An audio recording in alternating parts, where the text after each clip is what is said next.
Yo, what's good, everybody? It's your boy V Moss here for another episode of Neptune Sunday. Today we are joined by a special guest, my man Michael Fletcher. What's going on, bro? How you? Hey, what's going on, man? I'm doing all right. I'm blessed. I can't complain. You go through things in life and you just, you stick with it and you keep evolving every day, Yeah, every day. man. I'm really excited about this conversation. So we have a mutual friend. Shout out to my boy Linwood Johnson, The Rockstar doctor. Wood, the people connector. So many names, man. For those like everyone from the 804 should know my man. But shout out to Linwood for making the connection. Bunch of stuff to talk about with Michael. So first, go ahead, bro. Introduce yourself to the people. Tell them who you are and what you've been doing. Yo, yes, sir. Yeah. So my gov name, Michael Fletcher. My Instagram name, Matrix, MXATRX. People always ask me what it means. It's just Michael X Art scrambled up. That's all. Michael X Art X anything. You know what I mean? So because I feel like I just wear so many different hats, so I had to think of something, and I felt like the Matrix is like where I operate at in this entertainment, sports, music, fashion space. So hey, you already know. So this actually is dope that we on this podcast because BA is the place where it started. It is the inspiration. It is the cultural mecca that is not talked about properly, but that's okay because we got people like us here to show y'all why where we from is special and what we do is what we do and how we do it is how we do it. Exactly. Exactly. Like I love that's one thing I love about this podcast and how I hope to continue to grow it is to at least it's gonna be a platform for us to tell our stories, people from Virginia, because of the connection to Pharrell and Chad and the music has helped, put Virginia on the map in a lot of different ways. But I think there's still people like you, right? Just to add another perspective, right? Like to say how wide that inspiration and that reach from the things that have happened and the people that have come from Virginia go. So talk about how you got started in your career in design and what really kind of got you the bug of wanting to be creative and get into the design world.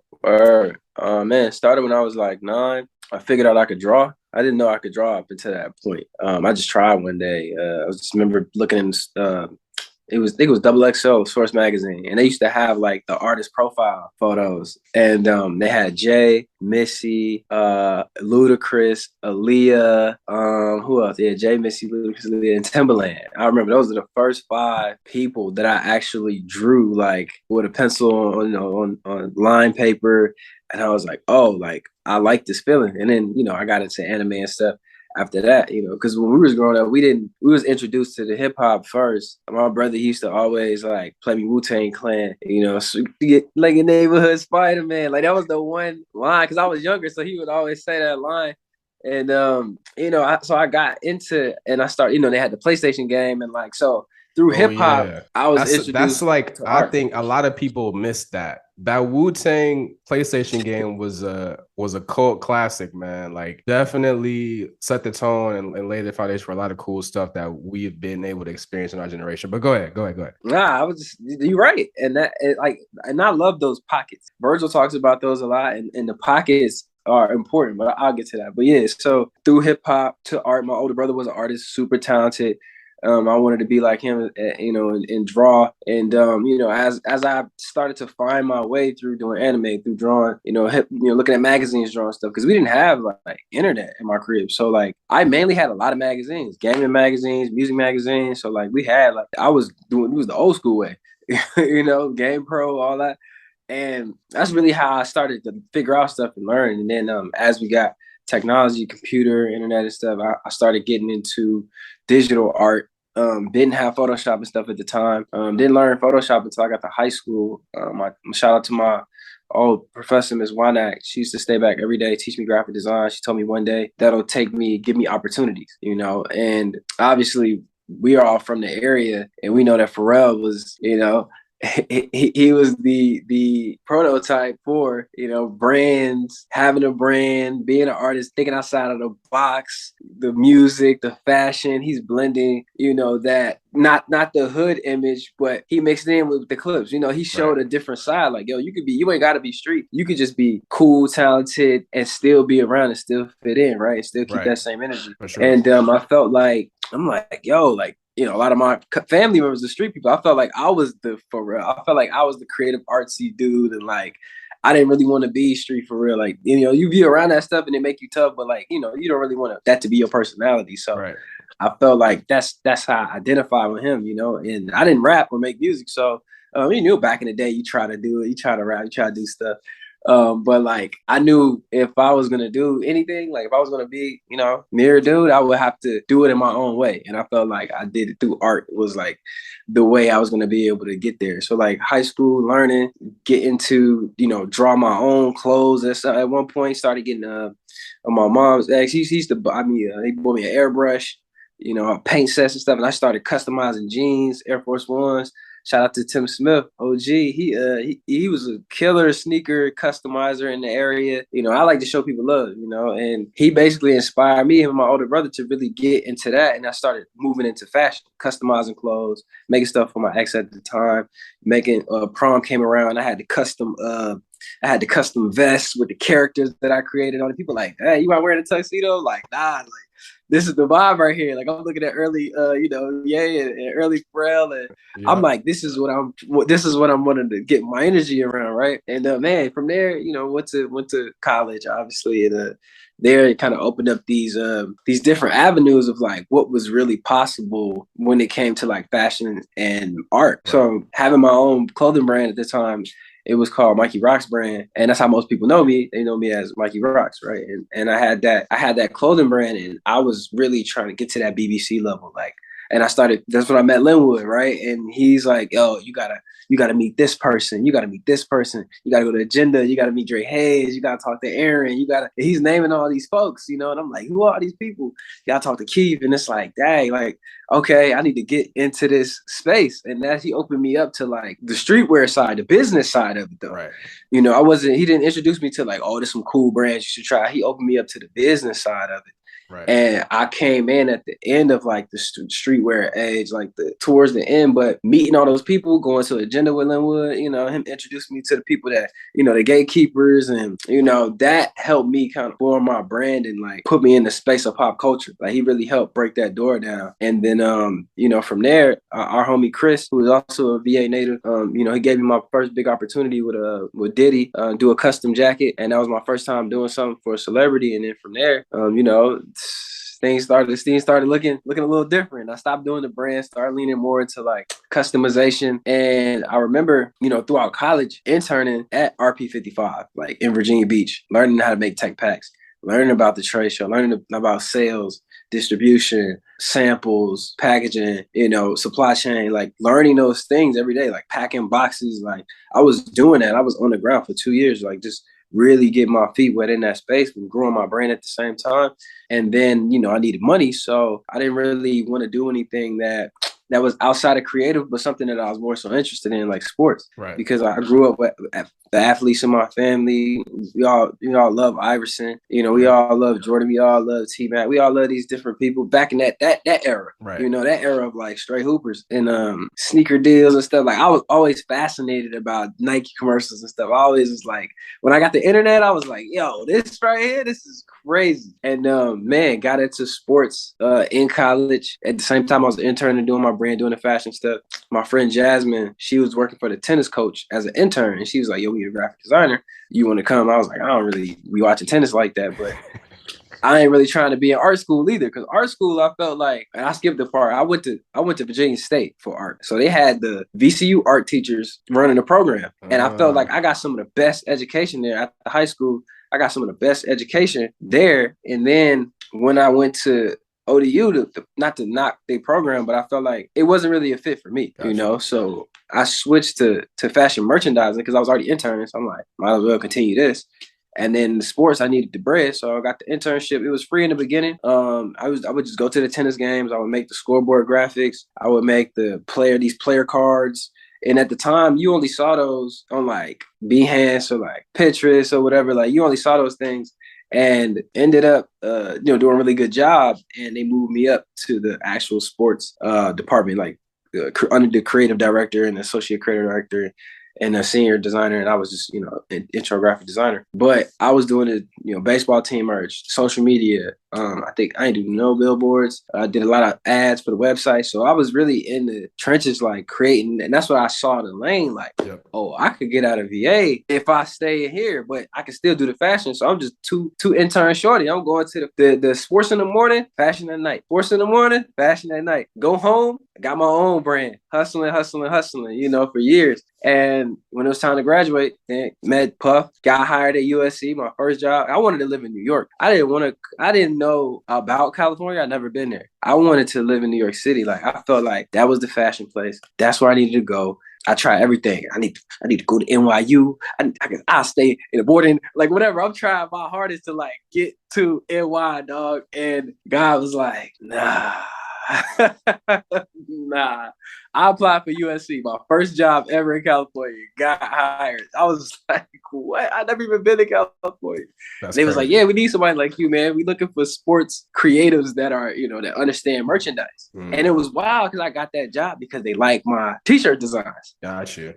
So they was like, all right. So I came in and I did a bunch of test merchandise for them. They flew me out and, it was my first time being in California, man. I got off that plane and I felt like Will Smith, like I was like, yo, palm trees, it's nice. Like it looked like, like a TV show. Like, that's real. I'm like, dog, I'm really here in California for one day. And they hired me, they took me out to eat, and they gave me some money. I thought I was on the basketball team. I thought I was about to be suiting up the way they was treating me. I'm like, hey, yo.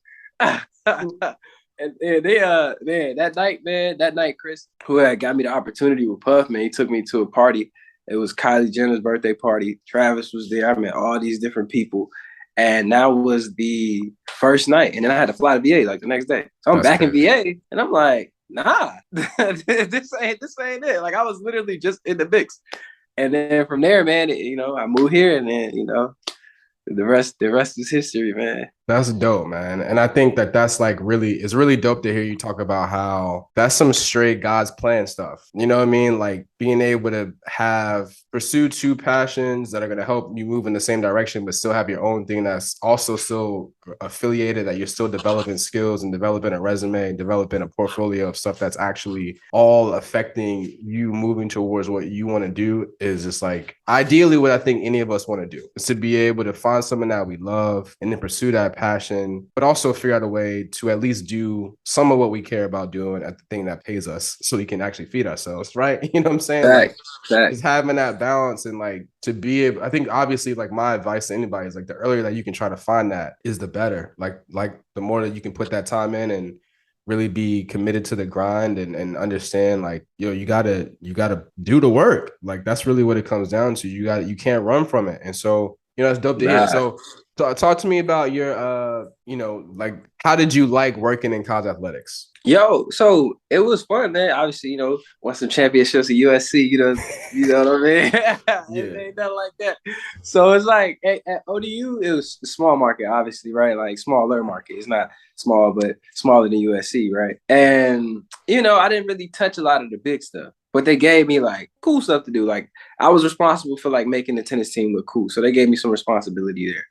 I started getting introduced to other sports and I started to see how to like create these graphics and the thunder and like, the overlays and adding different textures and really just having fun with it. I really found like my technical skills there doing that. And that's something that I wanted to get and I couldn't get from being in class. Yep. And that I wasn't getting from my internship because those dudes they were so much more skilled at drawing and things. And I was like, we all like the same age and they just way more advanced because they were going to the art school. So I felt like I was able to hone in my skills in college athletics because you do a little bit of everything. And then when I got to USC, now it's like game day, bigger merch, Nike, TV time, TV merch.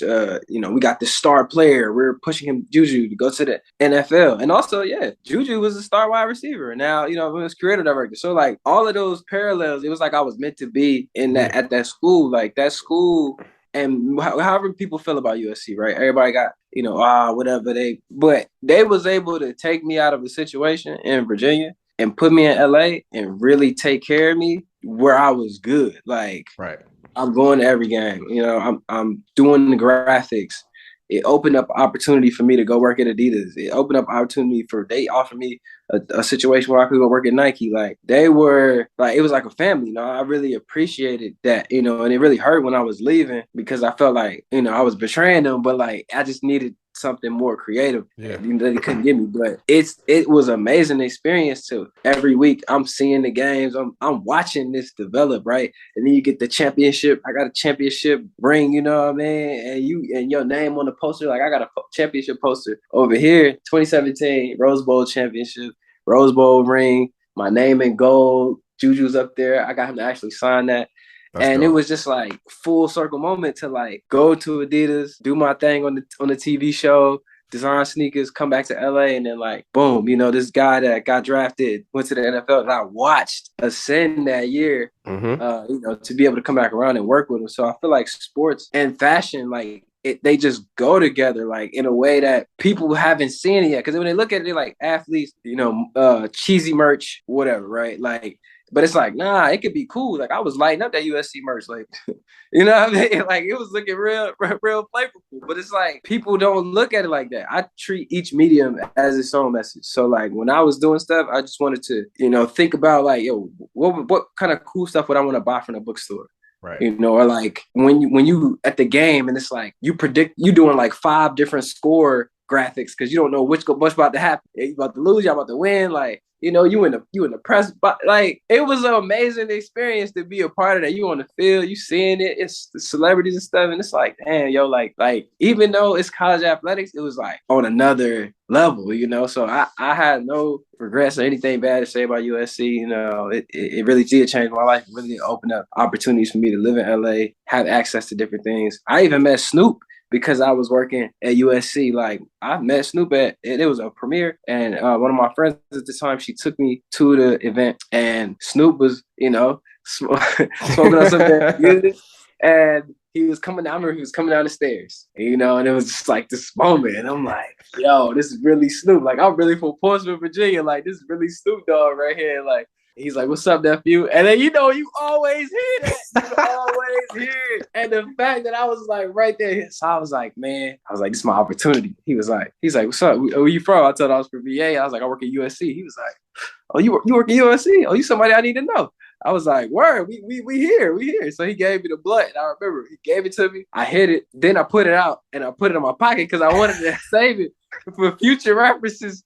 You know what I'm saying? Like, this is an artifact. This is proof that I was here in this moment with Snoop, you know? And then, like, I remember just at the end of that, right? I'm outside waiting for an Uber. His son is there. And then, you know, they were his rich friends and they waiting for the car to pull up. And I was like, man, yo, I should go back in and get Snoop's phone number, email or something.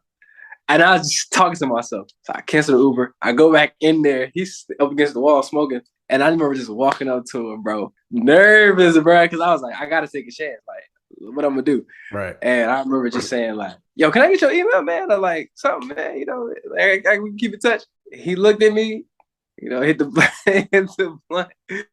And then he took my phone and he put it in there. And the email he gave me, I was like, this got to be fake. This is the fakest email ever. I ain't gonna say what it is, but like, oh man, I was like, this can't be real. So I'm at work like the next day. I'm like high as gas still, and I'm at work and I type in the email. So I said, I'm gonna email from my work and see what he say. So I hit him up, and yo, tell me why like 10 minutes later, he like message back, and I was like, oh, this is a real email. Hey, yo, bro. And then he gave me his phone number, and then he was like, yo, just hit me up. Because I wanted to come to a game. But then, like, I ended up leaving the company, like, a couple months later. So I just had to share that story. Because, like, USC made that happen. You know, like, without that, it wouldn't have, you know, I wouldn't have been cool with Snoop. 100%, man. Like, that's, you know, I think that is a really unique opportunity in college athletics that all of the schools, especially the Power 5 schools, there's only a handful of schools where you can be tapped into the culture and have those type of situations where they care about what you're doing, you know, people at that level. Like, and I got it right now in Philly, right? Like, we are trying to get really tapped in with the culture because, you know, Philly is on fire right now with the Phillies and the Eagles. And but we know that we grew up on Freeway and Beans and all of that rock, you know, state property stuff.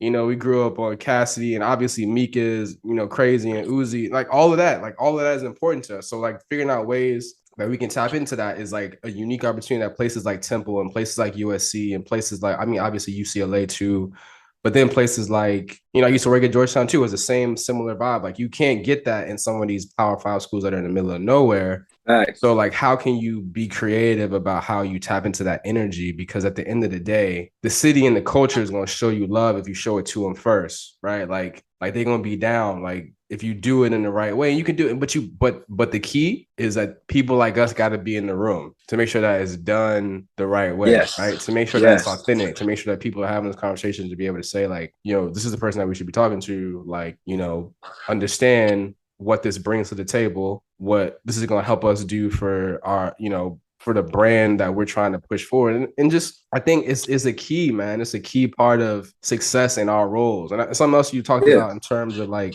you know, something that I try to preach to my creatives too, is just like, you gotta, if you are interested in this world in terms of creativity, being in college athletics or being in sports in general, but specifically college athletics is going to give you a crash course. You got to be like, it's different than pro sports, because pro sports, you might have 4 designers and y'all got one sport. It's an 82 game season in the NBA, but y'all split the work up.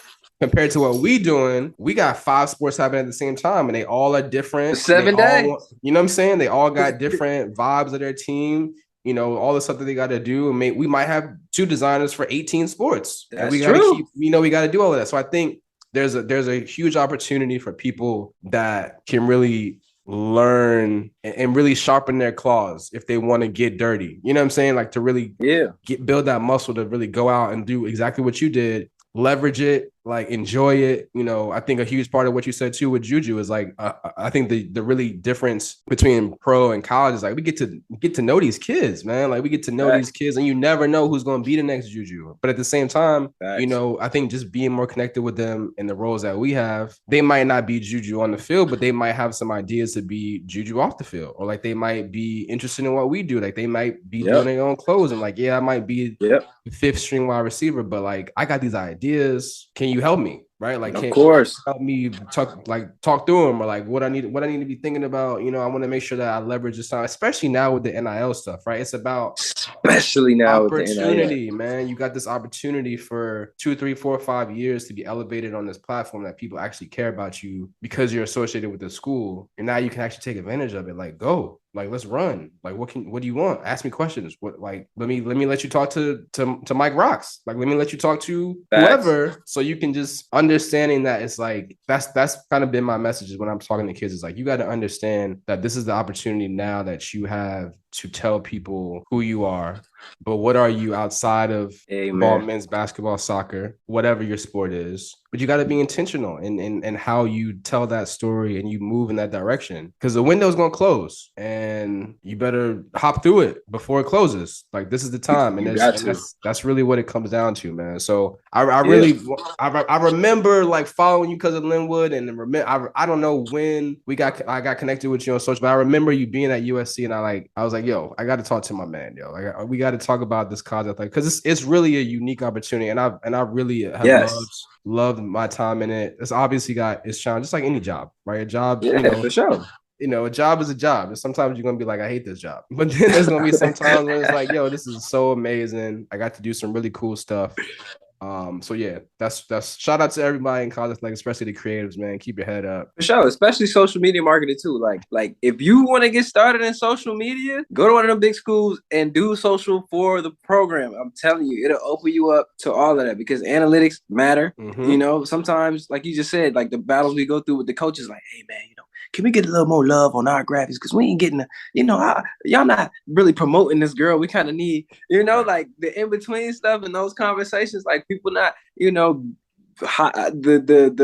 amount of eyes that get on. I did a Heisman graphic for Adoree Jackson before he got drafted, and like they had this guy, he hated all their social, but he actually liked that. And even though that's like a small thing, to everybody at the office, it was a big thing because he hates everything, and he actually liked this graphic. And I was like, yo, I didn't know it was that serious, So it's like all these little nuances moments, perspectives that you don't see. And when you get out of that, creative boot camp, you now go on to you can do other things. You have seen it from a creative social perspective in creative services of college sports. You know what I'm saying? But yeah. Right.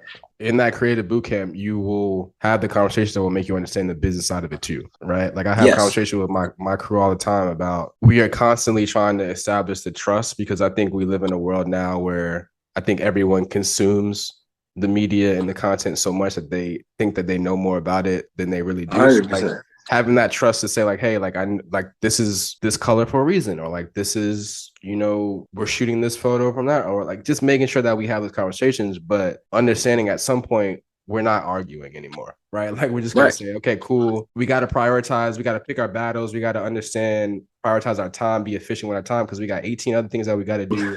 So if this coach wants us to change this thing, if it's not gonna like make the graphic look like it's the worst graphic ever made, chalk it up to the game and say, okay, cool, good, all right, great. You know what I mean? Facts. Like, sometimes you got to just keep it moving, man. And we want everything to be great. And I think, that's just part of what it is when you're in the business, man. Like you have conversations like that where you got to like, I always encourage them to be confident in your expertise and your knowledge, but then understand sometimes you might have to do something that you don't necessarily agree with.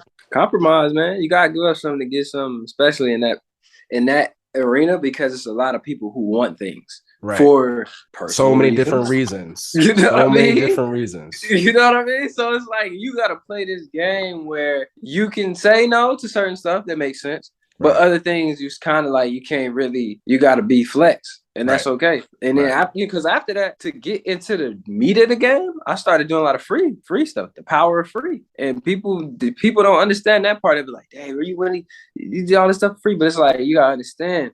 The amount of time you're doing stuff for free is not the same amount of time that you will be getting paid. Right. Just to let you know. You know what I mean? Right. Like that time of free stuff is really short in terms of where you're trying to go. Right. You got to make sure you're doing free to get paid, not free to be seen. Right. It's different. For sure.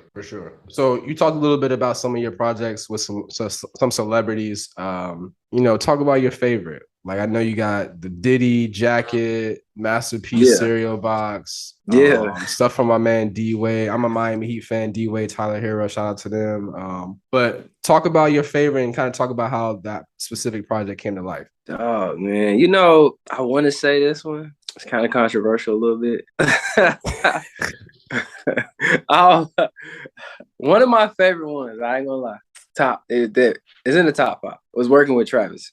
We ain't gotta go into details, but like what we were doing and planning to do with the Cactus Jack school was next level. I ain't gonna lie. It was like we were really about to be on the brink of something like very innovative, So the Nike Ottomans was wild because like I was just on the phone with my man T Cook in the middle of the night, obviously catching some creative vibes, right? And we were like, I was like, why does Nike not have furniture, And like I was just trying to figure that out. I was like, why? He was like, just make something. And I was like, what's the easiest to make? And I made those Ottomans. And I remember in my head saying like, I'm gonna get this to Don C. And he gonna like love it. And then I ended up giving it to Don C. He loved it. Posted it on the gram. The Nike people saw it. I remember John from Nike. I don't know if he worked there anymore, but he hit me up and he was like, yo, we saw it. Want to talk to you. And that was like how my first conversations with Nike, like as a creator, started, and I thought that was dope because instead of trying to work there, we finally got to a place where I'm actually about to see some kind of collaboration. And it was cool to just do it on a small scale. It was one store, but it was different. It wasn't merch. It wasn't shoes. It was these ottomans. It was rugs. It was even like a blanket in there, I think. And, it was just dope to just get a company excited and be able for them to come take me out to eat. I did a couple of like, they had just launched, was it the Nike ID, the new one? I forget. Nike by You. They had just launched Nike by You. And like, so it was a cool project. And that was a cool like time, to be doing that. And I gotta say, Lace Up was cool because I got to actually design sneakers, in front of some of the best people, best talent, and it was some dope creatives from around the world. So that was tight. Man, though I got the Master P box was crazy. So I throw that in there because I got to intern under him for like a year. Like he would call me every day, like every morning. We would talk 6 a.m., 7 a.m. And we would just exchange ideas. He would give me game. We would talk about industry stuff. We would talk about financial stuff. We would talk about I would ask him his stance on how you feel about Jay, how you feel about Puff, how you feel about Drake, what you think about sneakers, what you think about sports. Like we would just have those real conversations. It was like, he was like a big bro, like, and he would go to Chick-fil-A. I don't even tell nobody this, but he would go to. I remember he went to Chick-fil-A and we was on the phone talking about his son going to school because we was actually designing. And don't nobody even notice. So we was designing basketball shoes. Like I was gonna remake the Mayatis. Like I was in the middle. Me and my boy Ness was like making the cool new perspective of the Mayatis. And I remember we were talking about that on the phone. He went to Chick-fil-A. He was like, oh, who's the order for? And he was like, Mike. And that's had me geeked out. Yo, I ain't gonna lie. I had me geeked out. He used my name, Chick-fil-A, to order the chicken. I was like, hey, yo, this is crazy. No one's gonna believe this. Literally nobody. Well, that was dope, man. And then I say the last one was the NBA draft, man. Because just the ones that I can think off the top of my head that I think were fire, like those 5 projects. The NBA draft was dope because it was like I had been doing college sports. Right. I had started working with athletes. At one point, I did want to hoop and like go to college and play, but like I had heart surgery, so it was never gonna happen. And the fact that I was able to be a part of somebody's draft night, and not only be a part of the draft night, but go viral with a Kobe tribute, that I thought about sitting right here on this couch, and to be at the bar when they called his name and he went up, and then all the TVs around had him opening the jacket. It was I couldn't even duplicate that moment if I tried. Like crazy. In that moment, it was like in the movies when you see like you know what I'm saying? It was just like every TV. And I just thought about every TV in America. Like is seeing this right now. And so that was probably it was nothing like that. So yeah, that was probably like my 5 favorite projects to date. Now don't get me wrong, I did like working with A$AP Rocky. Like that was dope just to like go to his crib and pick his brain all the time and like have that relationship and introduce to Jaden and get deeper into that bag. And it was just cool because even with him, I remember meeting him backstage at Puff concert, not the flex, but I was backstage and he was coming down the joint. He had all white on. I remember he was coming down the hallway. It was him, somebody else, Styles P. I think Jadakiss was back there. And I remember him just walking up to us. And it was a girl. I don't want to disrespect. I don't know her name. She was fly. And he knew her. And he knew me because obviously I'm brand new. And I remember we having this conversation, all of us. And then I remember him, just saying like, yo, get to meet y'all, adapt everybody up and just bounce. And I just remember like, dang, I ain't give him my phone number. I ain't give him nothing. And a year later, y'all, I was sitting in his crib, man. Like I got footage and stuff that I can't even show people. I got like, I gotta interview me and him talking about design. That's crazy. You know what I mean? Like, yo, I came up with the testing pillow idea. He wore the shirt in the magazine for me, you know what I'm saying? Like, he was a really cool dude. Like, out of all the people, like, it was dope to like get that love from like, I don't know. I guess it's the New York energy that I give off because I wanted to live in New York so bad. The New York people rock with me. You know what I'm saying? But yeah, bro, I just wanted to just drop those in there because that was definitely some good times, man. Definitely. It's funny you say that too, man. Like maybe it's something, I don't know. Maybe it's the influence of all of those guys coming through VA when we was growing up. Like, yes. I give off that energy too. And our older brothers, like you say, your older brothers listen to Wu-Tang. My brothers was listening to Wu-Tang. My brother was listening to Redman and Biggie. Like, yes. So I think that's just part of us in Virginia, where it's like, depending on where you from or who you grew up around, you either got this really Southern, dirty South energy, or you got like this kind of melting pot of anywhere, but with a little tendency to up north. Like that's people tell me that all the time. Like Virginia, like, oh, I thought you was from DC or from New York or from something. I'm just like, yeah, man, I'm just cool. We just cool. Like, I think that's really what it comes down to. Is like we just cool, and I think the coolness is associated with those guys so much. Like it just makes people think that we from up there. Facts. A lot of people used to, when I went to Virginia State, they used to call me Bugatti from North Philly. Like, I was like, wow, I don't get to pick my nickname here. So they would call me, like, my dude from New York, my boy from New York, Kurt, he used to call me Bugatti. That was my nickname in the state. Like, Everybody's they used to call me Bugatti. I was like, wow, because he was like, oh, you like expensive, you know what I mean, expensive stuff. So he started calling me Bugatti, and then like, you know, they was like, yo, you dress like a North Philly dude, and it's like, what? I never even been to North Philly. Like, I don't even know what y'all even talking about. How did they even dress? But it was crazy. It was crazy, yo. Definitely up north energy for sure. It's just I don't know. I don't know how. And I spent a lot of time growing up in DC, like visiting fam and stuff. So it's just like, yo, like that's a huge part of this conversation too. Is like we didn't have the identity that those other places had until P and them came through. So like it was so easy for us to be like, yo, this guy is representing us. We are going in that direction. Like we are going Nike Dunks. You know, people used to call me Skateboard V, like because I was, you know, doing the most basic moves possible in front of the dorm at Hampton, like, but no skills at all. But like that's like, yo, like that's us. Like that's him representing Facts. us. So you talked a little bit about it earlier about you know, P's influence. Like talk about like kind of the music, kind of the first couple songs that really you remember hearing, understanding that was Neptunes, that was Pharrell, that was Chad, like, and not making an impact on you. Yo, the She Wants to Move video? The video? Mm-hmm. What? The escapism in that? You know, obviously, you know, we love grinding. For sure. You know, like I even listen to Rockstar from time to time because I like that. Like I like that energy. You know what I'm saying? For like, sure. hey, even to go to dang man, I haven't listened to that. You know what's crazy? When I went to the concert, the NERD concert back when what was it, Complex Con 2017 when they performed? That's when Yeah, they when performed when that album was on the way back out. yeah, when the album was coming back out, they did Lemonade. They gave out these Lemonade vinyls with yellow vinyls. And I remember like, I'm like, yo, I have to see this NERD like close up. And I remember just being on thinking like I was on the phone and I was like, yeah, you know, we coming in. Hello? Yeah, yeah. And I walked past security and she didn't say that. I walked into the VIP just so I could be near the stage, that set and the lights, the dancers, you know, and that was such a spectacle to see. And then also like, what was the song up there that everybody said that, you know, it had mixed reviews, but like, what was it? Magic Dragon? The Lightning Fire Magic Prayer. Yeah.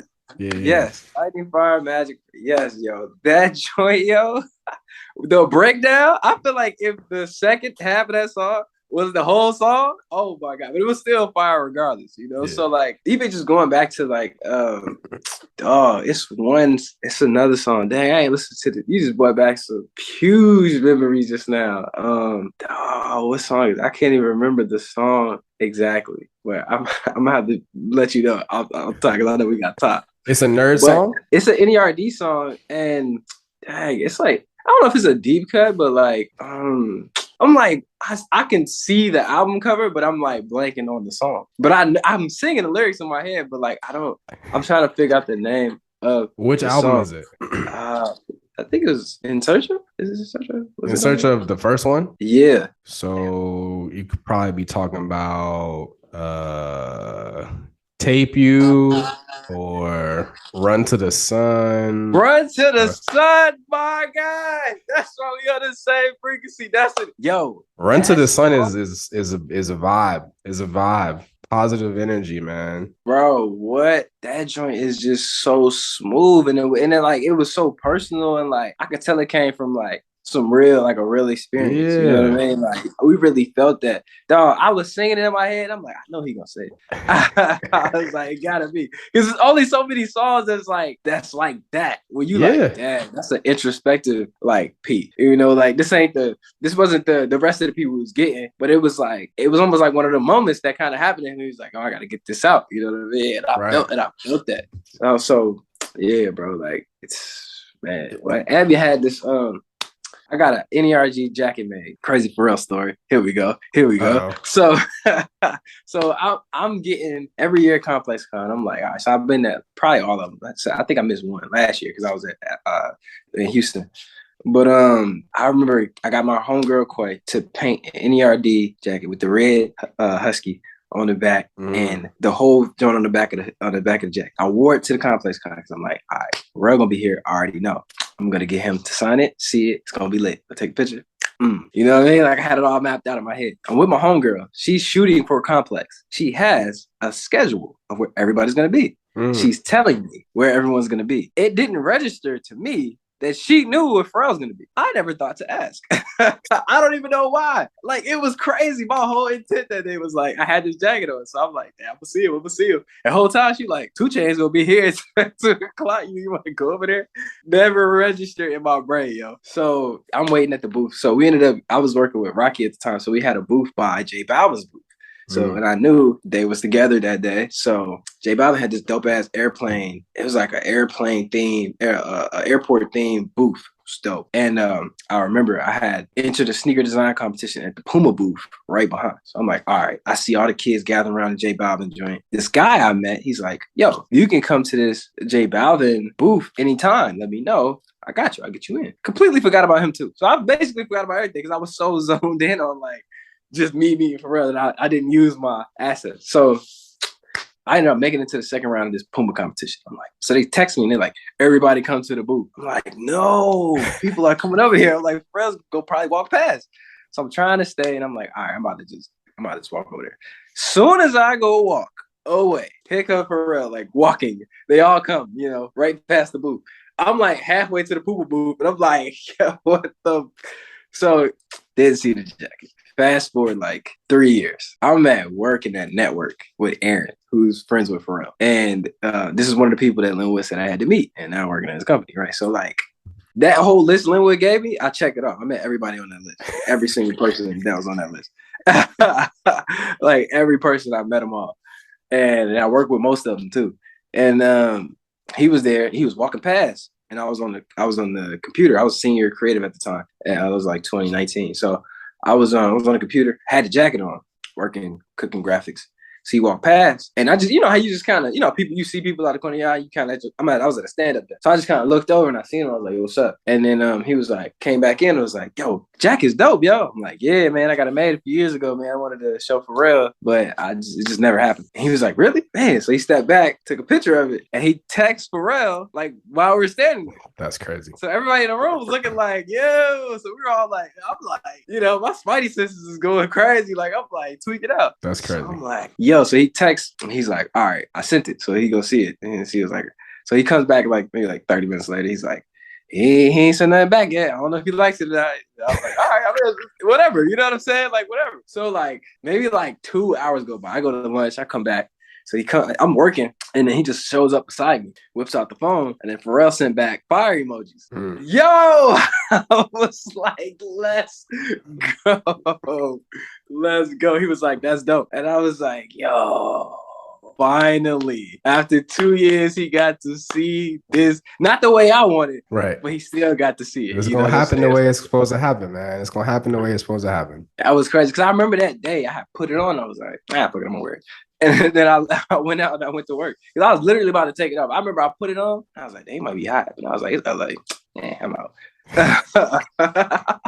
Like, you never know. Like, by the end of the day, the wind, I don't know, it might be cold. I don't know. So, like, I used to always wonder that, too. You watch shows, reality TV shows, they be in LA with jackets on. Yeah, like, you'd be like, what's the, yeah. Like, you never, all of those shows would be like, what season is it, yo? Like, y'all got on hoodies, you got on a tank top. Like, what is going on, yo? Y'all at the pool with jackets on. Like, what's going on, man? What's happening?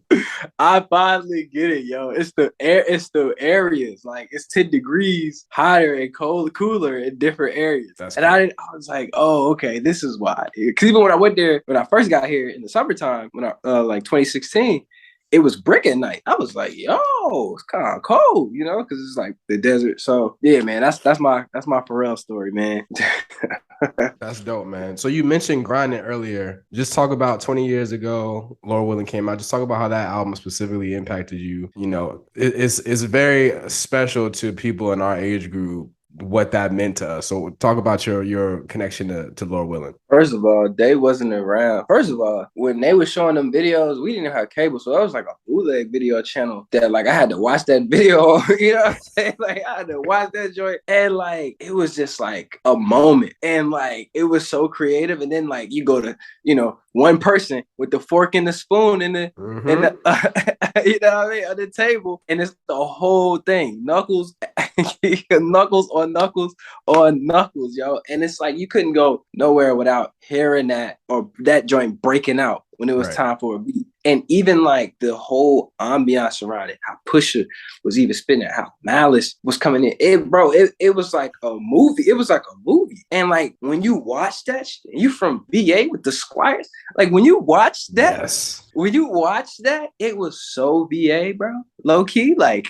if you was from the area, you felt that. It was like, yo, this y'all anthem. You know, this is y'all, like this is our anthem right here. Like, this is for us, like crazy, grinding, crazy. Like the Squires jacket being, you know, what my man Pusha said on the new album. I shot grinding in my mama's projects. Like, come on, yo. Man. Like, what we doing, man? Like, it was just a different energy, man. You know, we talked about it. We did an episode with my boy Michael Smith, who is he writes, he's a New York Times bestseller. He went to Hampton with us. And then me and my boys actually did an episode after that was like, we did a bracket to try to figure out what the best clip song was. But the whole time we telling the stories like just like that, like just the way that album just made us have a sense of pride that we never had before, because all due respect, right? Like, you know, Mad Skills is from 804 and he was a pioneer for putting Virginia on the map, and him having connections that would pave the way for Pharrell and Timbo and Missy and a lot of other people from Virginia to be able to do dope stuff. And we appreciate him for that. And then we appreciate the way that Timbo and Missy was just like killing it. Like, what? But at the same time, the way that Pharrell and them came was just a different level to it, that they were able to capitalize on all of that, but still had their own different, unique spin to it. And to do all of that pop stuff and then come out with the clips and like, okay, cool. We got this too. We got the streets on lock too. Like, don't forget where we from, son. Right. Like, don't forget in Virginia, where we from. It ain't shit to do but cook. You know what I'm saying? Like, that's, you know, that it just hit in a different way, man, where it's just like, you know, so the buzz grows every day. I think a reunion album is coming. I speak that into existence every time I have an opportunity to. You know, I saw them at Something in the Water in DC this summer, and just seeing them back on stage together. You know, that's just the fact that they just performed Grinding at the BET Hip Hop Awards, I think is another indication like there's something bubbling. So hopefully we get that in 2023. Like, or you know, 2022 ain't even over yet, so you never know. Like, if we get that by the end of the year, that would be dope, bro. Dope. I mean, bro was on a run last year. Like, he Grammy nominated. He did almost everybody's project from last year. Like, even Nigo's project was fire, low key. Like, yeah, you know, yeah. Like, I was like, okay. Oh, he brought that Oprah back on that. What track was that? Who was that? Was he on that track? Who was he on that track with Gunna? The track with Gunna. Oh yeah, the Functional Addict joint. Yes, Functional Addict. Oh, crazy. Man. So like my vision is, you know, by the end of the year we get this Clips, or at least an announcement of a Clips reunion album. 2023 is going to be 20 years of Clones. So that's what my educated guess is, that he is doing all this work for a 20, you know, another Clones. That's just my guess. Like, because, you know, the Travis joint's coming out soon. You know, Cash In, Cash Out was a moment this year. So yeah, man. I mean, I think, you know, it's just, you know, he is also turning 50 next year too, which I think is another crazy thing to say, right? Like, and he's getting rid of all of the, you know, he got Jupiter. Oh, the Jupiter thing, bro. Well, Kellen, that dude Kellen, crazy story about him. The dude Kellen that's running that. Linwood actually got me into the trade show, and I met him. And I remember he was one of the first people I asked for an internship. It just never worked out, but we always stayed close. And it was just dope to see like him running that, you know, and then still like some of these people in the industry that I'm around. Like, I feel like I'm close to P. You feel me? Like, I feel like I'm seeing all of these different things. And even, you know, Mighty Dream coming up, you know what I'm saying? Like, so yeah, bro, like I'm with you 100% on that Clones coming out. Definitely got to be there for that. If they bring it back, and if they bring back to the 7.5, man, like they got to bring something in the water back to 7.5. They got to do it right this time, and they got to respect my man and what he went through. Right. You know, so we need that back, though. We need that cultural footprint back in the area, because not to go on a tangent real quick. Yep. But we don't have the New York media circuit. Right. So it preserves New York culture. You know, sports, Biggie, murals, all of those things. You're reminded of New York culture. You're reminded of the history of that. In Virginia, anybody can debate me. I'm ready. Allen Iverson changed the way people dress in the NBA. Yeah. He's from 757. He had them people dressing like people from 757. Vic, same thing. Pharrell changed music, changed fashion, even changed sync licensing. You know what I mean? He changed the game. Missy had the whole game going. Timberland, come on. Black coaches in the NFL. Mike Tomlin. Athletes like D'Angelo Hall, like Dodo, like Antoine Bethea. Shout out to him. Sponsored for our event on Tuesday.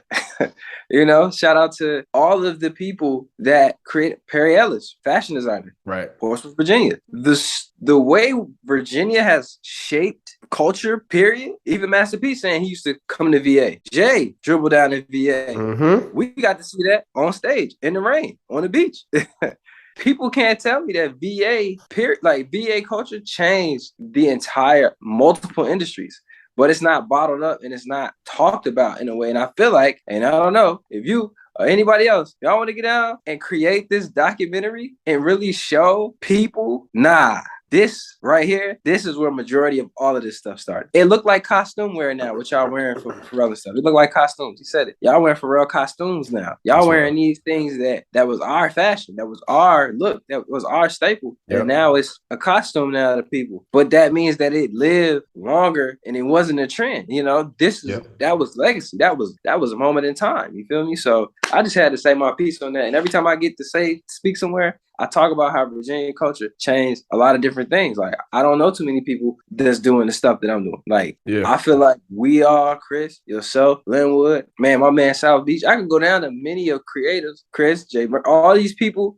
who have created and extended the culture. Like, it needs to all be brought back. And to Missy Elliott just got a street. Like, what are we really talking about here? Pharrell has Mighty Dream coming up. Pusha, Cream. Like, why are these segments and these conversations not being had? Virginia is low-key a mecca of culture. Yep. And one thing that's important, that is a dope piece of this whole story that Michael Denzel Smith brought up, because he went to Hampton with us. Like I said, he's a New York Times bestselling author. He was raised in Virginia Beach. I think he was born in DC, but raised in Virginia Beach, right? But he said something on our episode with him when we was talking about the Clips album, is a huge part of that becoming the Mecca is everyone coming down there to exchange the ideas, like you said, Jay and all of them coming down, and people who may have not been Jay's level of finances coming down there. Because if you're trying to go to the beach from up north and you can't get all the way to Miami, you come to Virginia Beach. And so when you have all that coming through, like, you know, some of that sticks, some of that influence from up north sticks, or some of that influence from down south maybe come back up. But all of that energy being around there, and then us being able to pick and learn and have conversations and borrow,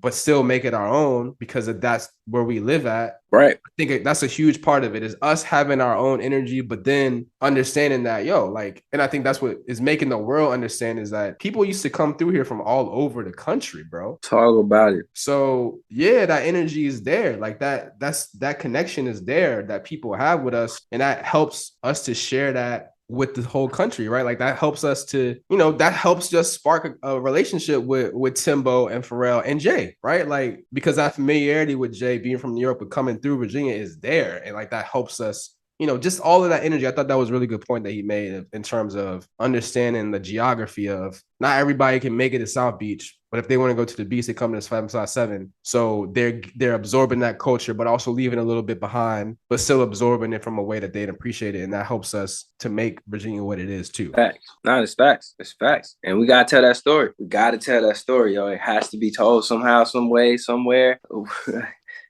Lord willing. Yeah, man. So let's get into Mighty Dream. That's, for those of you who don't know, Mighty Dream Forum coming up this week, 1st of November. Event focused on diversity in business that Pharrell and his crew, all of his different organizations and nonprofits are putting it on 7x7 this week. Focus on thought leadership and idea exchange, networking, progressive conversation about business, and how, all of us can get together and really get it going for ourselves, right? Really reinvest into the community and try to make sure that we help each other grow. So it's got a food and drink entertainment experience part of it this year, which is part of the reason why you are involved in it. Talk a little bit more about your company. Talk a little bit more about what you got planned specifically to participate in Mighty Dream Forum this week. Sure, man. Appreciate that.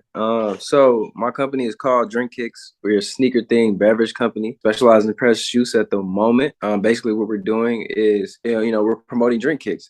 They're pressed juice that extend beyond the ingredients. We're recycling the bottles. We're using sustainable packaging. We're figuring out ways to innovate on the food waste. And we're combining those things to create sneakers. Now, a lot of people might look at pressed juice and they're like, oh, well, what does that have to do with shoes? But, sneakers and wellness go hand in hand. They both make you look good, feel good, and they're both essential for good health in that sense. But at the same time, the future of products, I believe, are circular.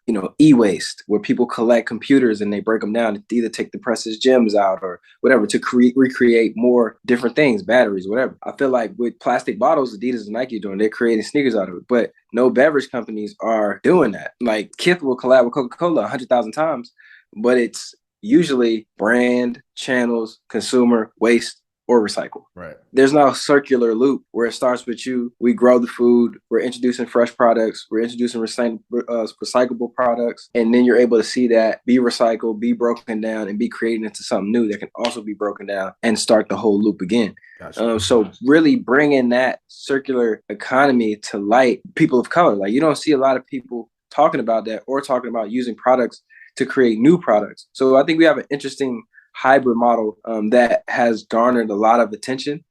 They really love that idea where you're turning these bottles into this, and I'm like, yeah, and they were really into just the concept, and Pharrell loved this. You guys align with what this is about. And we ended up getting a sponsored opportunity, and we collaborating with a couple of brands to pull it off. Shout out Antoine Bethea and his foundation. Shout out to Quantasy, an agency. They work with Google, Honda. They're partnering with us to create our build out. And just to see these people get behind what we're doing, we're introducing innovation. Anybody can have another beverage company, and then we can still be littering and still not educating people on the power of actually creating from what they have. Because the real question is, what resources do we really have? Right. It's not always about, man, let me print this T-shirt. Let me make these pants or this hat. We can use other mediums as messages. Like when I made the Nike Ottoman, I didn't know that wasn't a thing, but it was using another medium. So like I was able to use that same thought process to create this new item, which is this really cool sneaker. And I feel like as we move into Web3 and ownership of the internet, that's also ownership over your carbon footprint. Blockchain is going to get more sustainable. Ethereum has gotten more sustainable. It's going to continue to innovate. And I think the idea of an NFT being like not sustainable and then also hurting the environment, I think people should look more so at the alternate technology and also the solutions. And I feel like in that, we can start introducing people to the idea of actually creating more sustainable technology, and even though it's not a lot of us in the space, right? Like I saw a statistic today that was, Black founders received 0.12% of $159 billion in Q3. Like that's mind blowing. It's crazy that we didn't even get 1% of the $159 billion that was given out, right? And then you have these energy companies that are making trillions of dollars. And I'm not about to go on a rant, but I'm just saying we need to be able to be introduced to these new things in different ways. So if my passion is sneakers and I love sneakers, and obviously I work with sneaker brands, and I'm obviously, we're working on our own sneaker now. I'll be here in December. Make sure I'm going to let you see, when we get it. But this will be the first prototype of what we're doing with this sustainable, with this recyclable bottle, and like turning this into that. And I feel like, the future is going to be how we use what we have, and not to continue to teach people how to consume, because now it's getting to a point where like I was a sneaker collector, right? I was like, even now sneakers. But then I'm on Instagram, right? And I'm scrolling and I see mounds of shoes, mounds of things that people aren't wearing. Right. And it's like, sooner or later they're going to fall apart. Like I got a pair of Air Max that just crumbled when I put them on. And I'm like, yo, like what is this? And I can't even 3D print the outsole to replace it. Ding, ding, ding.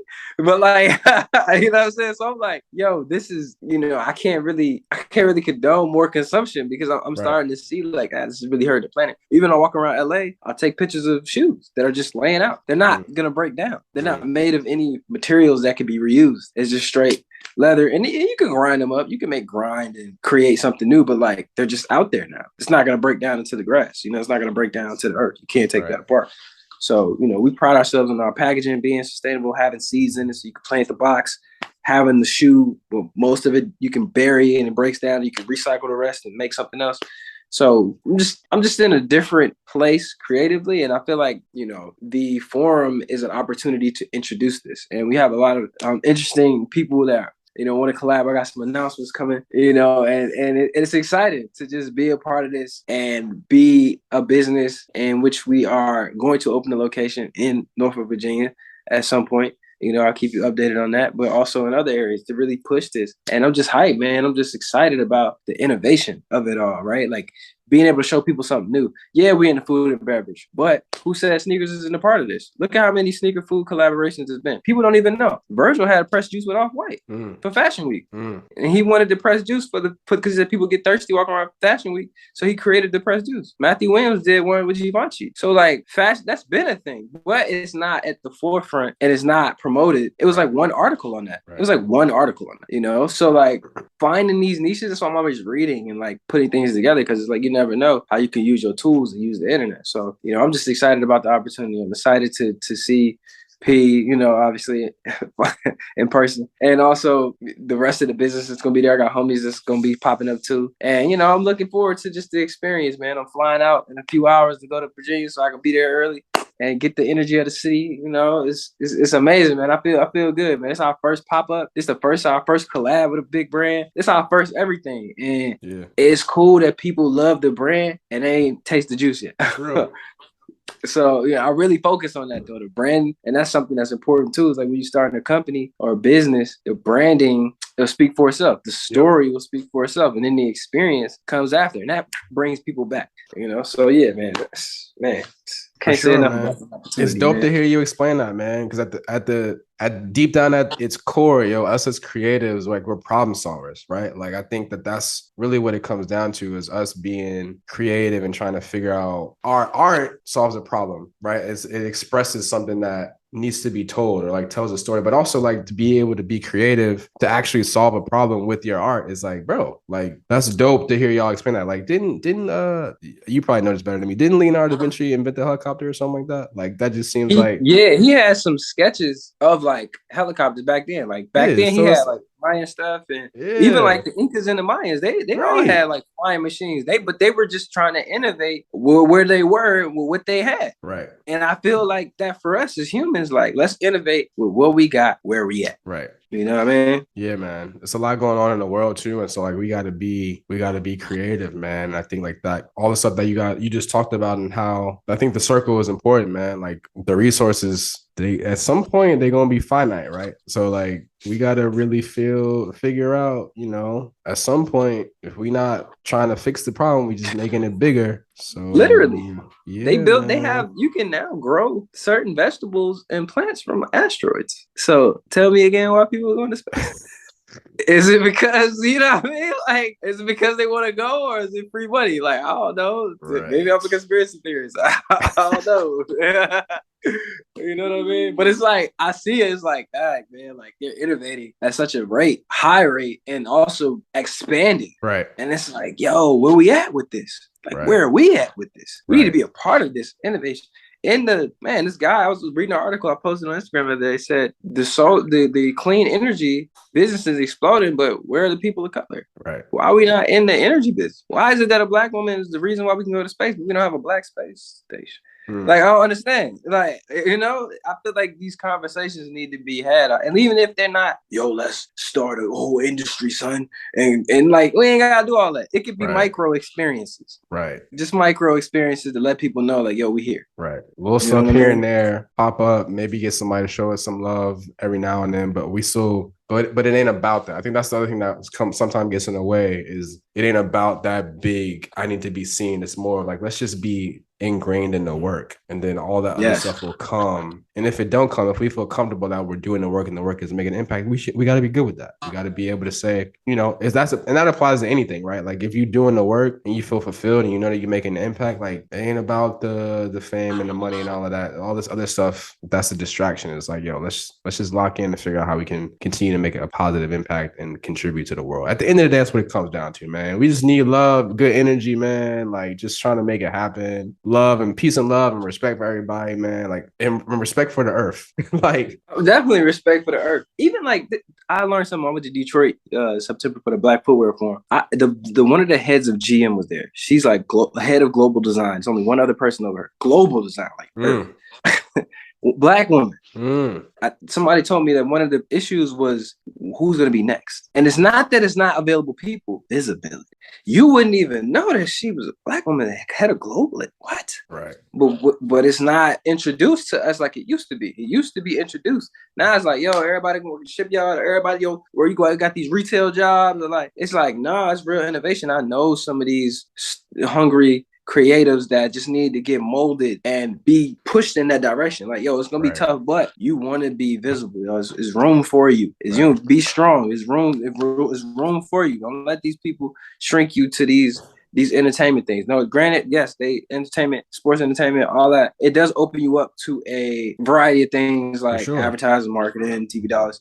You know, those are good industries too. College sports, all that is good industries too. But if that's not your lane, go ahead and walk to these people, man, because they looking for you. They looking for you. They looking for us, but we just not in these spaces. And that's one thing too, like with being an entrepreneur and being in Web3 and tech and fashion and all that, is so that if you can't think of nobody, you can think of me. That's real. And if you got a question, I'll try to get you the best answer I can or plug you with somebody that might know. You want to get into college sports? Now I can say, hey, look, talk to my man. He'll help you out. He knows. He's in there. This is you can get out through this. Yeah, it's every day, whatever. But it ain't got to be forever. Right. You know, so we just, man, that's why I'm glad we're having this conversation, man. And I think that's another cool thing about the internet too that helps even the playing field that I always tell my kids in college athletics too is like, if you want to do something, man, you one DM away. Like, you one DM away. Like, that's it. You one DM away for somebody being like, oh, yeah, let's have a conversation. Like, okay, cool. Like, oh, you play football? Oh, yeah, that's great. Like, I used to play football, right? Like, you one DM away on whatever your platform of choice is, Twitter, Instagram. You know, I try to. We about to start getting the kids on LinkedIn more. Like, you need to have LinkedIn before you even get a job. Like, you can go find, okay, you like that company right there. You can go find who the marketing person is, who that person is, connect with them, and then, hey, you want to have a conversation about this? I would love to pick your brain about this, you know, and then go from there. So I think that's the whole conversation. Like you said, is the more that we build this network, and that's the thing that I think people forget about. Social media has become such a negative thing in certain points. Like, it started off as a 100%. networking thing.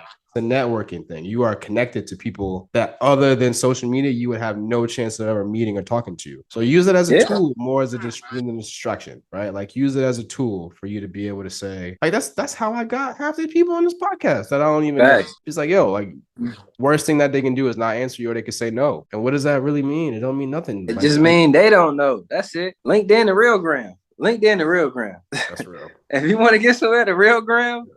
LinkedIn the real gram. Like, I've had some extraordinary moments on LinkedIn, so like, that's the real gram for real. Yeah, man. Well, this is a really dope conversation, man. I appreciate you taking the time. Obviously, good luck with everything this week. I'll be paying attention. I wish I could get down there. Obviously, this time of year is not great for travel in college athletics. I literally just went to Virginia twice this month. So like, my mom turned 70 this month, so I was there for a birthday party. Shout out to Mom, man, more life. And then I went down there like for Hampton's homecoming, just because I hadn't been, and I wanted to just be around and you know, see my people. Which is important, man. Like, you know, we get into that age where you never know if people are gonna be there at homecoming next year. So you got to take advantage. If you can make it happen, make it happen. 100%. No matter what, you know, no matter what's happening. I always say my favorite quote is create opportunity in the space given. Whether you in a box, like I'm from Portsmouth, Virginia. You know, we from Virginia. Like, you had to create in the space given. Period. You know, so I always live by that quote. You know, like, there's no situation where you can't cook, because we from VA, right. And that's it. That's all it is to do. You know what I mean? Yes, man. And understanding, right? Like, when we say that and explaining to people when they hear us say that, is like, those guys were specifically talking about cooking crack and selling drugs, but we are taking that and making it whatever it is that we do. You know what I'm saying? Yeah. Ain't nothing to do but cook. So for Mike, Vic, and AI, that's cooking on the football field and the basketball court. Come on, you know what I'm saying? Like we all have our different version of what that means. And so for me, that's like trying to call plays and build brands and make sure we're telling stories in college athletics. For you, is designing dope things that are solving problems and inspiring people. Like it's whatever it is for you in Virginia. It ain't nothing to do but cook. And we're gonna end it on that. Come on, man. I love it. I love it. And we cooking next week, baby. Yeah, man. Appreciate you, man. Congrats on everything. We definitely gonna keep in touch, man. I look forward to more success and Yes, following your journey, sir, everything. man. Everybody else, appreciate y'all for listening, bro. It's another episode of Neptune Sunday. We'll catch y'all next time. Peace and love. Neptune Sunday, man. Let's go.